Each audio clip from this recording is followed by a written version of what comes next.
So today we'll be talking within 30-40 minutes about an important topic, the most important topic in your lives, no matter what you are doing. Whether you are an entrepreneur, whether you are an employee, whether you are, whatever you are, networking is the most important thing that you can do, and I will prove that to you. The thing is, you can read lots of books about it, you can watch lectures, you can watch videos, and the only thing that will happen to you is you'll get more and more complicated. It is such a simple thing. Let me give you a quick background about myself. I graduated with a master's in business administration at the American University of Beirut. Then I moved across all the big universities in the world. I'm on continuous executive education. I never stop education, and every time I go to a course, I feel how ignorant I am. I worked with some of the biggest companies in the world. I worked in 7 countries. I couldn't last in any country more than 1 year, 1 year and a half. I couldn't find myself in any country till the time I came to Nigeria. And I've been here for 17 years, and I'm planning to stay some 30 years more.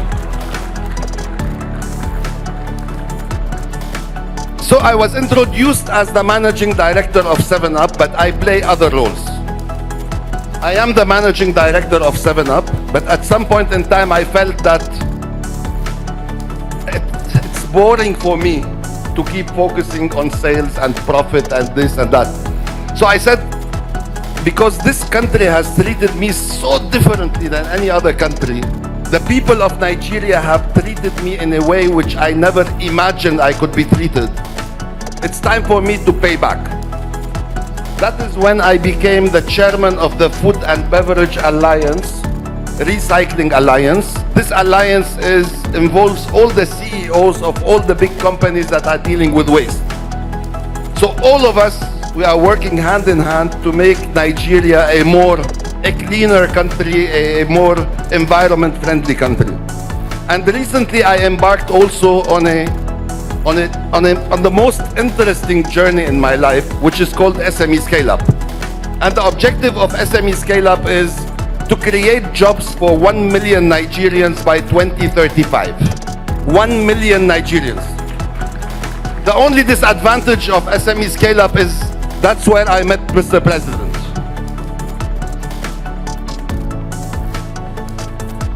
My training style is not a lecture, and that's why I asked you, please, if you could be very silent, because I can do better when you interact better.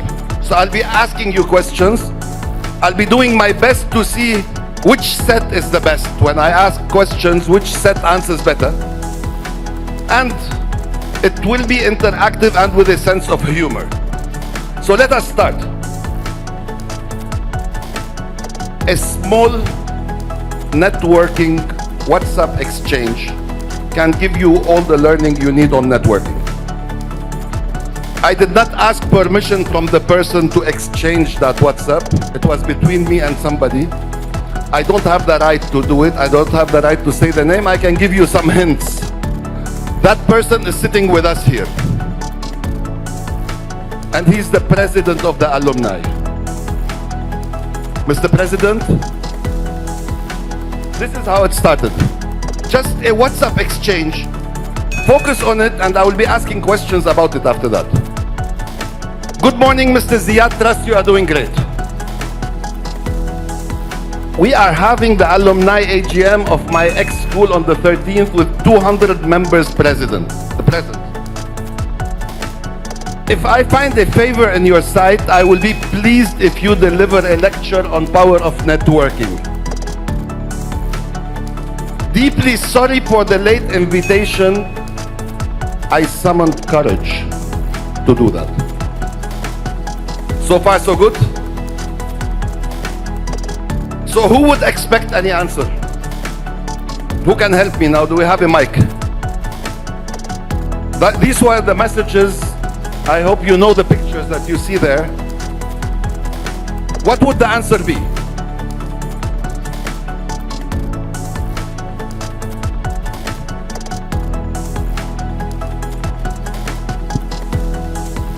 What are my options now? Oh, yes. I will surely honor this. I will surely honor this. Yeah. Okay. What else? Hello, I will think about it. I will think about it.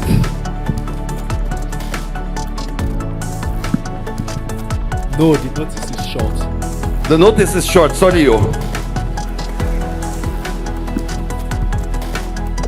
Okay, so that and There are still some more feedback. Okay. You want more? other new options. I will check my schedule. Okay, I'll ask my assistant. Nice. That's about it. Any other creative answers? Okay.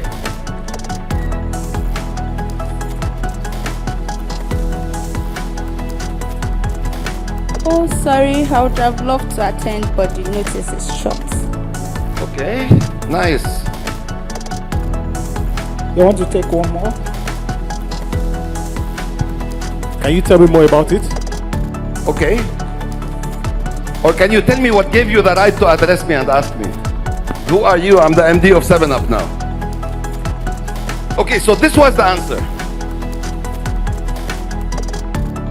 Oga Timi, how can I say no to you with 2 smiley faces? Now, if you are Timi, what are you thinking? Is that a yes or a no? No. Wait. That's not what Oga Timi thought about. Huh? Are you saying yes?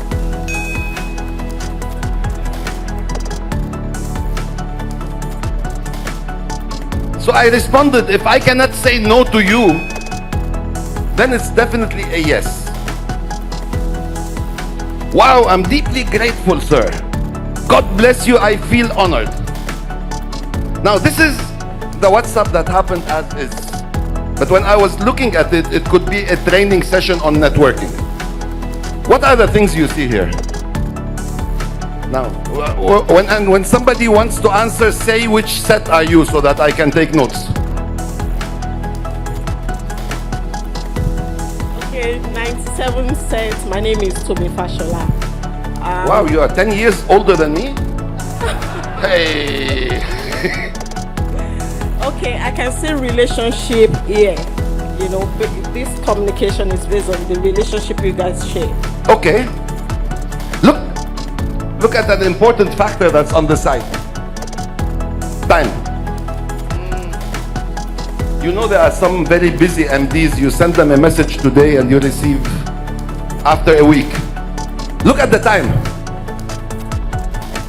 So Dr. Timi got a guest speaker within 6 minutes, out of which he wasted 4.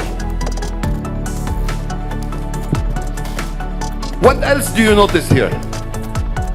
Anybody from set 2007?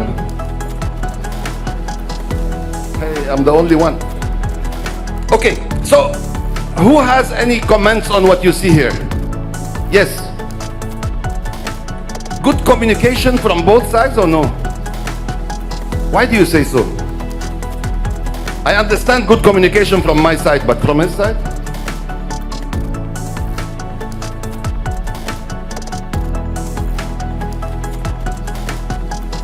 Okay, but if he sent the same messages to 10 different CEOs, how many would give such responded? I made his life easy. But why do you say it was a good communication from his side? Which I tend to disagree with. I believe in him. What about him? Does he believe in himself? I'm deeply grateful, sir. I feel honored. Where is it? I summoned courage to do this. What happened there? My Oga, you wanted to say something. I want to say something.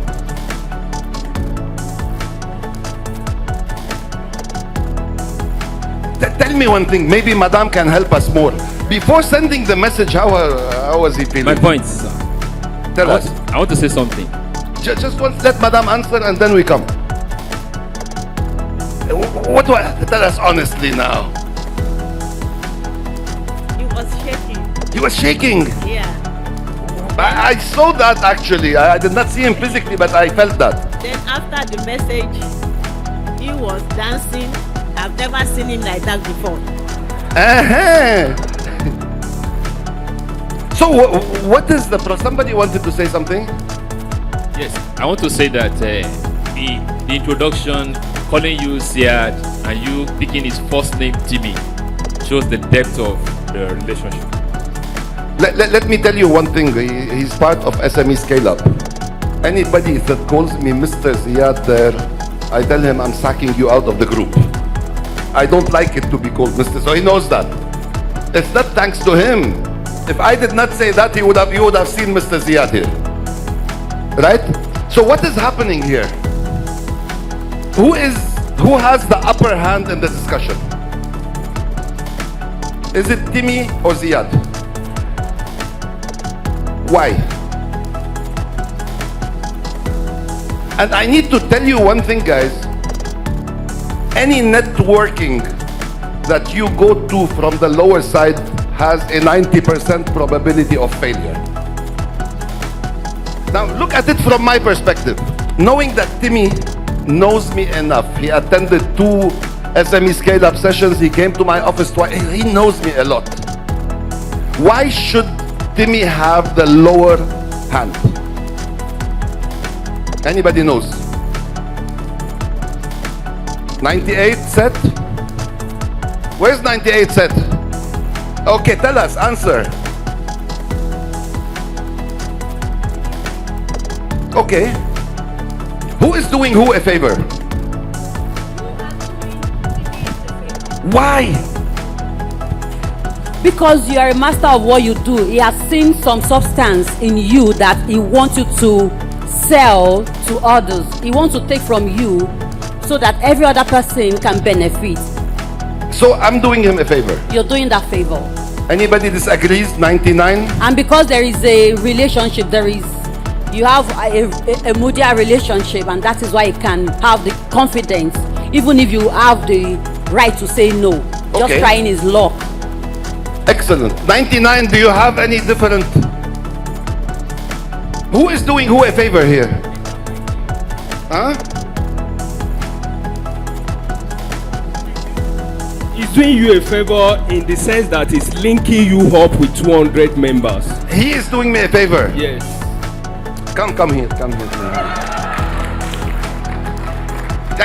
the mic. Come with the mic.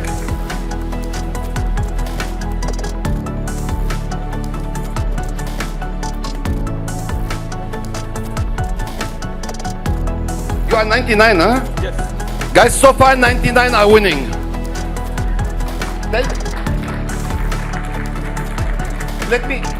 Let me tell you what Timmy knows about me. I have an indefinite love to Nigeria. I'm starting a new business to develop SMEs. I love passing on my knowledge to people and helping them grow. And you have such an event. Can you send me new messages now?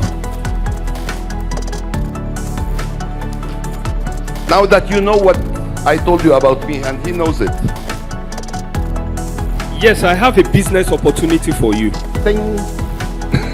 To link up with my 200 members of school association. Just as a basis for the business for the SME to grow. Yes. Yes. So now we have an audience of 200 people. Some of them have their own businesses. Some of them are successful managers. Some of them, and we have 10 speakers on the list. But Ogatimi, we have a big opportunity for you to help achieve your dream more and more and connect with more people.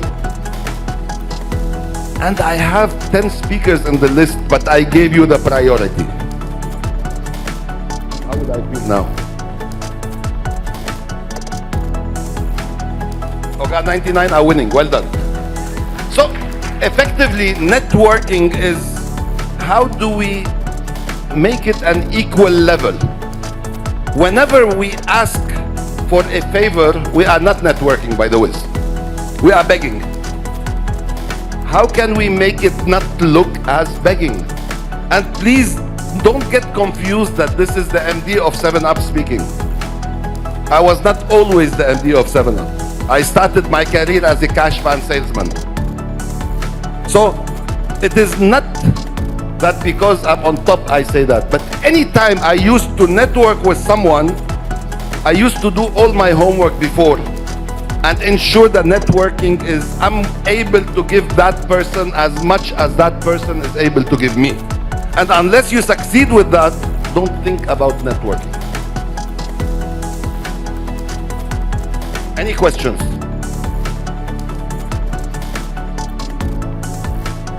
Okay. So, networking, you can read lots of books about it, and people can tell you a lot about it. But definitely, it's not a one-sided thing. It's a two-sided. Now, if I go back to this, there's one thing that is very important and I will mention soon. Tell me one thing. If after this discussion that you have seen, 6 months from now I need a favor from Timmy, what is the probability that Timmy would tell me no? So what did I do? The problem with us is I'm seeing it even here. Some people come to me, you at the end of Salah, give me your card, I want to come, I want to ask you for this, that. This is not networking. Networking is creating what you can give first before you ask. Look at it. Okay, Timmy, how can I tell you no? What am I telling him now? Anything for you. Only God knows, because he's part of SME Scale Up. Next year, year after, he might be the Aliko Dangote my brother was talking about. I might need him then. Anybody can say that he will tell me no for anything I ask. So,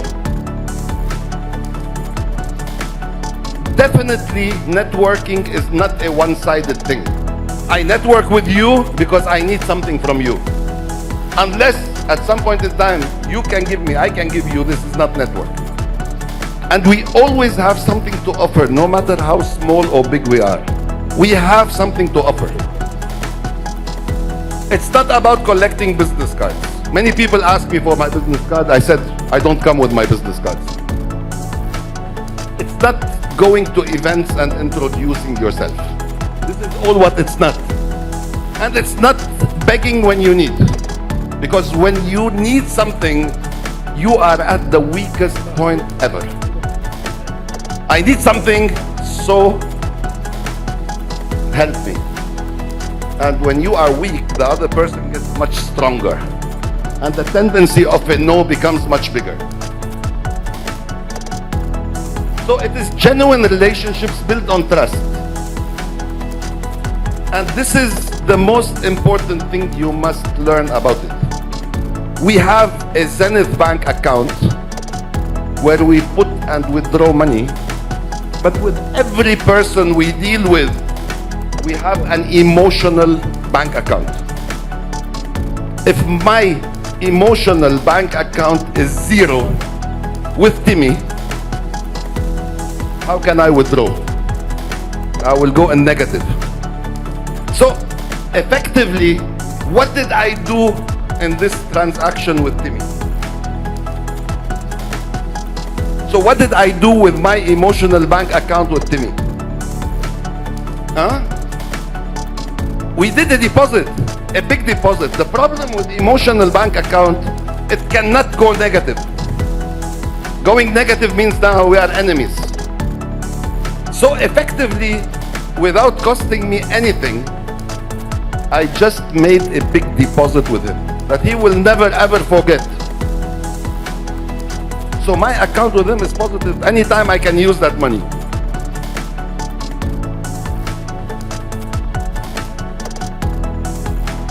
So we mentioned deposits and withdrawals. Quick thing about deposits. Listening. Madam, if you are sitting with Timmy in the evening and you are complaining about everything, electricity is not working and the school fees we need to pay, and Timmy is watching football. is that deposit or withdrawal? What thing will happen to him? So, listening is so important. Engaging, keeping promises. On the other side, criticism, broken promises. I come to you and you promise me something and never happens. I come to you a second time, you promise me and it never happens. Would I come a third time to you? So, life is a dance between crisis and opportunity. What you call stress, whatever it is. So, at any point in time, we are at one of those 5 levels. 1/4 of the time we are neutral. Not happy, not sad, not in a crisis, not in an opportunity. Being Nigerians living in Nigeria, 60% of our time is spent in Wahala. Slightly less than neutral. Whether traffic or problem or economy or forex or whatever. Very few people go in crisis. And very few people get opportunities. Now, why am I taking crisis and opportunity? Anybody knows? 2000, 2001. Okay, crisis and opportunity are the 2 extremes whereby learning happens the most if you get exposed to the extremes. So if you can deal with crisis or with opportunity, all the others are good. Now, where do you need networking more, in a crisis or in an opportunity situation?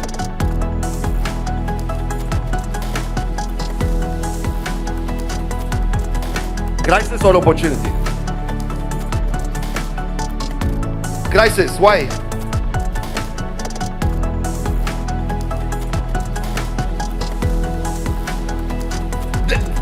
Let's clarify, what do you mean by crisis?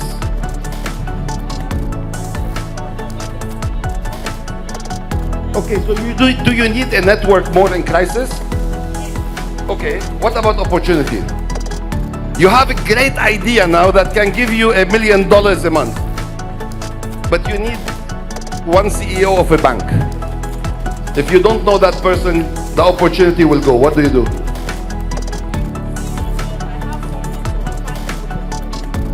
But you don't know him, you cannot reach him.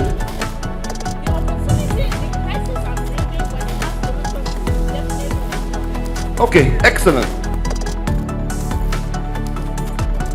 So, unless you are rich and famous, you are defended on the crisis side. Usually crisis, and I will tell you now what crisis really means. Crisis tackles the rich and famous and whatever. But opportunities, all of you have it. Within SME scale up, I met with 150 SMEs, out of which around 6 or 7 of them now, I estimate they will be billionaires next year. So everybody has opportunity. Okay, let's look at the crisis side first. I hope and pray none of you goes through crisis, but if you want to grow rich, trust me, one day crisis will find you. So it's an unexpected event, something that you don't expect and came blow in your face. It is significant disruption. Crisis is not Timmy waking up in the morning and his wife telling him we need to pay 100,000 naira for the school. No. It has significant impact. It is high stakes, very big. And you need to stop everything and attend to it. So, Ziad in 2017, and now I'm giving you lectures on networking. In 2017, I needed lectures on networking. I did not know anything about networking. So I didn't care about networking. I focused in my business. I'm focusing on operations, on whatever. I focused inward. I assumed everyone has good intentions. And if he can testify to that, I'm never prepared for a crisis, At that point in time, there was a devaluation and I don't know what. And as part of my executive education, at that point in time in Nigeria, in soft drinks business, it was Pepsi and Coke. That year, we had more players coming on board. Big Cola, Big E, RC Cola, and everybody came in. So I said, let me go because it's a new system for us. And there's a world terminology called A brands and B brands. So A brands are the brands that focus most on brand image, on advertising, on quality, on whatever. So usually their prices are higher. And there is B brands that have a very successful model, but they say we don't advertise much, we don't go fancy things. What we do is we plug in everything in the price. So usually they have a lower price. It was not there in Nigeria before, so we said, let me go to Harvard, see what they have to offer and learn and come back to my team. So I came back to my team and said, this is how we are going forward. After the meeting with my team, I sent an email to my team saying, this is A brand strategy, this is B brand strategy, this is how things should work. And this is how we should compete with B brands. We were so unlucky that B brands, which is a global terminology, happened to coincide with two of the new players that came, Big Cola and Biggie. And it was understood as if it was a direct assault on one of them. One of the employees in the company with bad intentions took that email and leaked it to social media. And this is how it starts. 12th of November, this goes on Twitter. The racist MD of Pepsi declares war on indigenous companies and Nigerians. Madam, you were talking about crisis. This goes on Twitter. The racist MD of 7-Up declares war on indigenous companies and Nigerians. Now, wow. Who would like to be in that position now?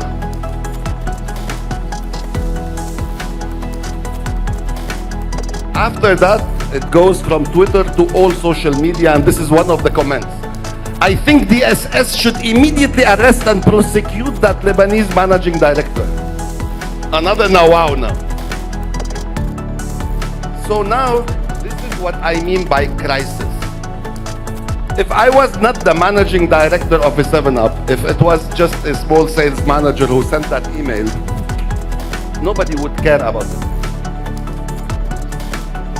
After that, I don't know who knows FCCPC. FCCPC is the regulatory body that regulates competition and fair and unfair competition. Just for your info, FCCPC has the right to penalize a company if there is any anti-competition activities by 10% of revenue. For 7-Up, it would be in big billions. And then blogs and newspapers. Madam, how do you like this crisis?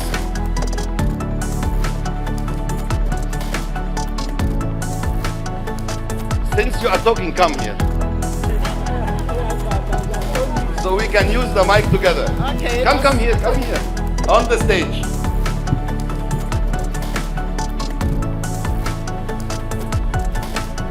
So 97 assume now, 19? 7 cents. 97. No, 10 years. 10 years older. Okay. Yeah. So assume now you are the Lebanese CEO, and this is what's happening. Okay. How are you feeling now? One, I'll feel down, but I will see opportunity in this. You see One, opportunity? in this. Okay. It's a way of advertising us. People getting Advertising us? yes, indirectly. As the racist MD? Yeah, no.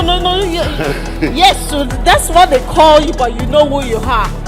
I know who I am. You know who you are. But 200 million Nigerians They don't know. But because we are Nigerians, one we will be skeptical. Guys, please give us attention. Because we are Nigerian, we will be skeptical to buy your products. One. Yes. Initially, you may be running at a loss, but if you can fight this through, then you are going to come out strong. Okay, excellent. You're trying to fight, and then you have a protest in front of 7-Up, asking for arrest or deportation of that racist MD. Now, where's the opportunity? You still find it? No. You are not doing the physical fighting. A body has written to you. Yes. You're dealing with the body, and the protester doesn't even know what is going on the ground. So this is just a background noise. Okay, let's continue. Somebody with very good intentions sent all those links to PepsiCo in New York, saying, look at what your MD is doing now.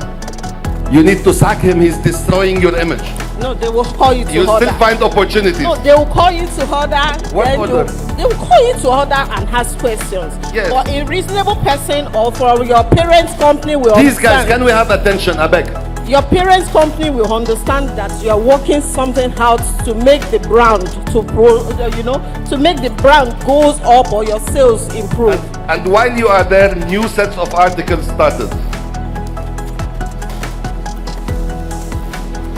And then petitions go against you while you are finding opportunity to police, to ministries, to DSS, to army, to FCCPC, saying that you are a threat to national security.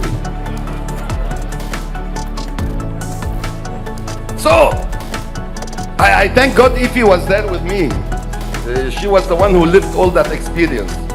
But at some point in time you ask, why? What's happening? And then, definitely when they receive petitions, they call you. At that point in time, I did not know what DSS means. You know DSS? Has anybody been jailed by DSS before? You are still beginners, all of you. So I went for an interview at DSS. I did not know anybody there. And the director there, they have their own ways. The director there, before he sat me there, and then he put a lady, he was interrogating her and said, I can keep you 2 months underground. Now, wow. And the cherry on top came at the end. A petition was sent to the Senate, and I was called for a public hearing at the Senate. Who attended the public hearing in the Senate? A non-Nigerian sitting in a public hearing in the Senate. At that point in time, all this happened, and I never thought that this could happen in any lifetime. So serious, and this is exactly minute by minute, living it is not like telling it. The good thing is, for networking, you have to be genuine. So I had nothing to hide. On the contrary, anywhere I went, DSS, police, Senate, anywhere, I built friends of a lifetime. Because when they know what I am, what my intentions are, what, they become very good lifetime friends. And as my sister there said, anywhere I went to, I did not go to defend myself. I went to develop my network. Because when this crisis happened, I did not know anybody. I never spoke to anybody in police or DSS or Senate or whatever. I went to a course about networking in Singapore. And they told me, Ziad, put all your possible network, draw it. Anybody that you could ever work with. And color in green whoever you can call now and ask for support in such a crisis. And color in red whoever you cannot call. And guess what? I spent 2 days in that exercise drawing and with mentors to draw more and expand. All my chart was in red. Yani out of 70 boxes, 2 or 3 were simply green and all the others were in red. Ogas? My Ogas. So during that experience, we had to draw all the network, and I urge each one of you to draw the network that you see, not for your business or your job today. Think 10 years from now and draw that network. It would be a big one. If you want to become rich, draw the network of a rich person. If you want to be famous, draw the network of a famous person. When I looked at that network that I drew, I was really scared, because it was all red, and what it meant that with that crisis, I will not live to see the end of it. So during that course, we set a plan. I had a mentor, and that mentor said, you go to every place, and every place you go there, you need to change the color of that box from red to green. And that was my objective, even at the Senate. Now, who considers himself or herself here the master of networking? Who has the biggest possible network?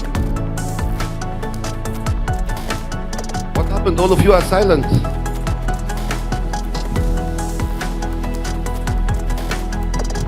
Okay, shall I select? Olga, come and tell us about the network you have.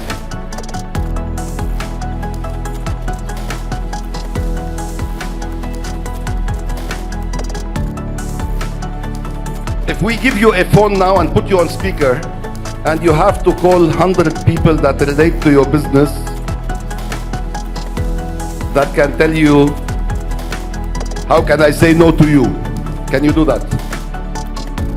100 million naira award if that happens.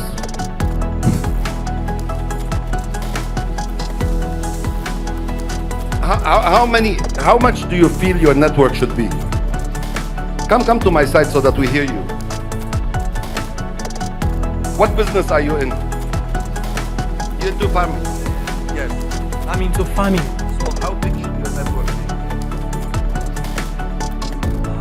Into farming, you need the government. The government. You don't need the government. Within my circle of influence, I think I can go as far as I can go as high as like 100 million naira to raise, if I want to raise within my network. 10 billion. If you need a big piece of land. Yes, within my circle of influence, a big piece of land is achievable. Okay, so now you can get 10 billion naira of funding, a massive piece of land, and you can import cattle from outside. If you can do those now, I'll go partner with you. I have a dream that will scare me. This is scaring me.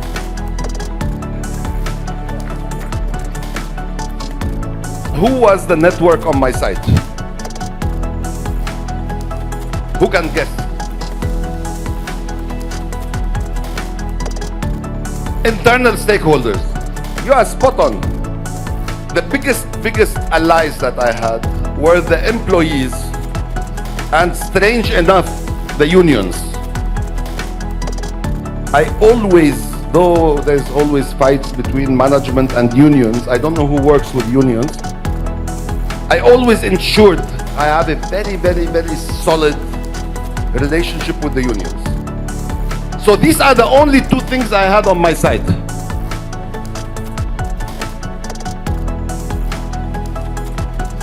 Okay. So, if anyone wants to draw the network for yourself or go for the farming, I was only blue. Blue is extreme alliance, only with myself. I had a very good relationship with PepsiCo, with the company, with employees, with the unions. It's all the internal circle. Then with media, with regulators, with competition, I was neutral. And then I had no crisis team. I always hated social media. I'm not even on Twitter or Instagram or anything. And I did not have a personal brand. Now, as you hear 200 people, if you receive tomorrow the same, God forbid, the same Twitter saying the racist MD of 7-Up, who would believe that I'm racist? Anyone raise your hand? So I had no personal brand, and that's why I said Timmy was doing me a favor by getting me here, because I'm exposing myself to more and more people. So this is how it was before the crisis. During the crisis, what happened? The unions and the employees showed love that I never ever expected in my life. The unions not only of 7-Up, the unions of 7-Up and the National Union were willing to go on strike and protest for me. Because this person, we will not allow anybody to call him racist. To that extent. I was holding them back. So those people that care about you during crisis, they come closer to you. My company took a neutral stand. Okay, if you drown, what do we do? If you succeed, it's okay, good. But I understand that stand.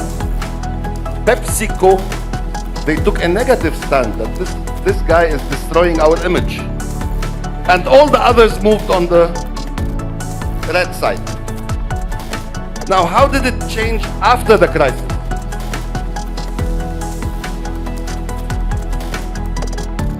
The only thing that I'm still stuck with is social media. I'm not willing to learn or budge there or start to love Twitter or...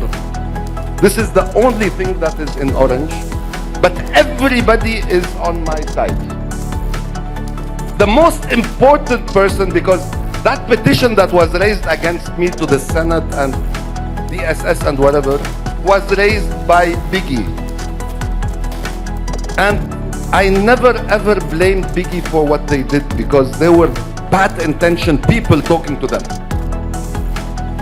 And in the end, I did not consider this case closed till the time I built a network of all the people that invited me, and on top of them, the CEO of Biggie himself. Now I can proudly say that the CEO of Biggie is a brother to me. In that last session of SME Scale Up, Timmy was there. I was facilitating that session with the CEO of Biggie. And we were both laughing and joking about each other. Where did we beat them? Where did they beat us? This is the spirit of competition. Now the question is, if I was much more prepared before the crisis, if I had a public image, I go public, I speak, I engage, I this, and it goes on Twitter, the racist MD people will say, now wow, we know this guy. It doesn't work. If I go to DSS and they know who I am, they'll tell me, come, let's have coffee together and go. Crisis, as I'm telling you, is not something that might hit you today or tomorrow. But if you, and I believe you are planning to grow big, you need to build for those days.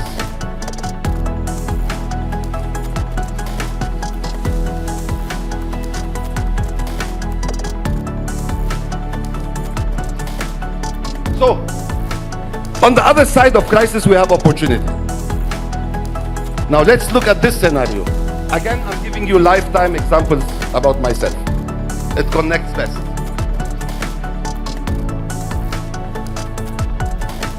My lifetime opportunity, all of you see me as big as 7-Up and this and that, but this is not what I dream of. I dream of that dream that scares is if 2035, I can proudly say I helped in employing 1 million Nigerians. Now this is a scary dream. And how do I do that? Not by employing them myself. If Timmy becomes a billionaire, he will employ 1,000 people, and I need 1,000, 10,000 Timmys, and I'm done. What does it mean?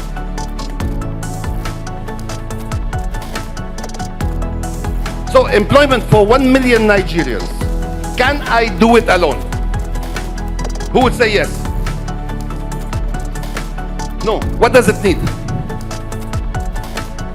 It needs network and alliance. A big alliance. So I cannot do it on my own.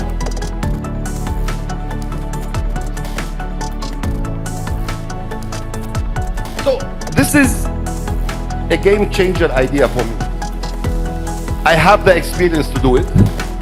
I have the passion to do it, and the world needs it. We have 40 million SMEs in Nigeria.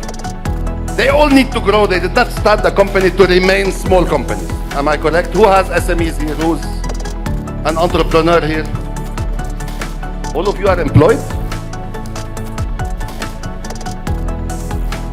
Okay. So anyone who starts a company with intention to grow big. So I had all the requirements to grow big. Now look at what it needs. For this alliance to happen, I need an entity to give loans to the SMEs. If I want to help those SMEs grow and they need money, I cannot give money from myself. It needs banks. It needs an entity to give grants, because there are lots of entities that look at the proper SMEs and give them grants, not even loans. It needs investors and entities that deal with investors. It needs partners, it needs subject expert members, it needs female leaders, it needs training material, it needs a lot. I'm relaxed if you see my picture. Thanks to the crisis I went through, it took me 10 phone calls like the one with me and Timmy to get everything I need. So within 1 week, this alliance started. With Zenith Bank, with 7-Up definitely, with United Nations, with IOM, another part of United Nations, FSDH banks, and Cadbury. Because I needed a female CEO to be there, that's the CEO of Cadbury. It took 10 phone calls. Who can do that within 10 phone calls?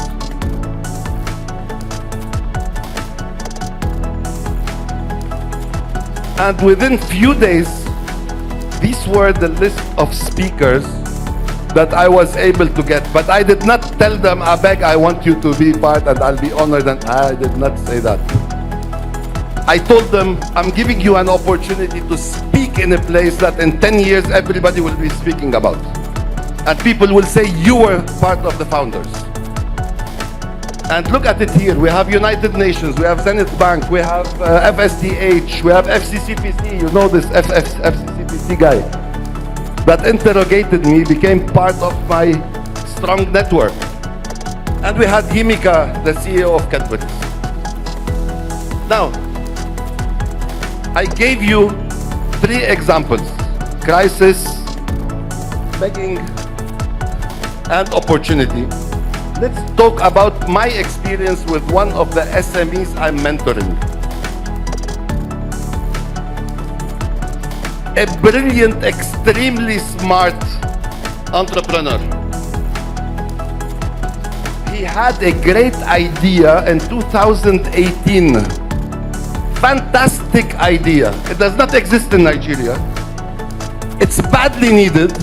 He loves it and he has all the know-how. He has the experience. Companies are importing that product from outside. And if he just starts that idea, it will give him 300 million naira a month. Not of revenue, of profit. Who is making profit of 300 million naira a month here? Raise your hand. No. So, can you see a better opportunity than this? All it needed, 2 things.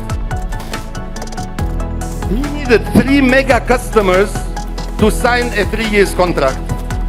And he needs 1 bank to finance. The 3 companies badly need the product. They are importing it at a very high price and paying in dollars. And a bank. If you have 3 contracts with big mega companies, all banks will be jumping after you. That idea is still in his drawer up till today.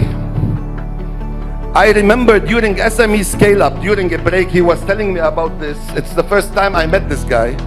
I told him, you are the biggest idiot I've met in my life. He publicly says it. He's proud of it, actually. And now he's in the process of executing it. So guys, how many opportunities you missed just before because of networking? Final advice. Keep your emotional bank account deeply positive. Don't think about networking as a means to get your things done. Look at what you can offer all others and start by offering it to all of them. And along the line, you are making a very big emotional bank advice. Thank you very much, guys.